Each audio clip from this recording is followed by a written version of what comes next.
mo ng extraordinary result, dapat sa hub, extraordinary yung galaw mo. Kung ang karamihan nagigising alas 3, alas 4, dapat ikaw alas 12, gising ka na. Yes. Kung ang iba, ang routine nyo, 5 p.m. upo na lahat, gusto mo nga ng extraordinary, di umupo ka, alauna pa lang, umupo ka na, nagpo-prospect ka na. Extraordinary kasi gusto mo. Iba ka sa mga ordinaryong tao, sa mga ordinaryo, sa mga hub nyo, iba ka kasi gusto mo ng extraordinary. Nakuha nyo ibig sabihin? Yes.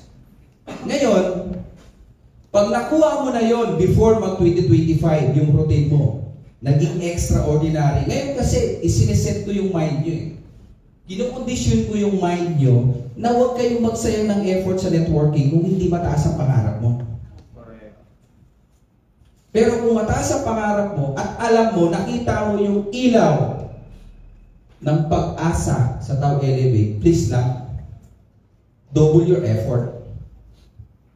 Triple your sacrifice para magkaroon ka ng breakthrough ngayong 2025.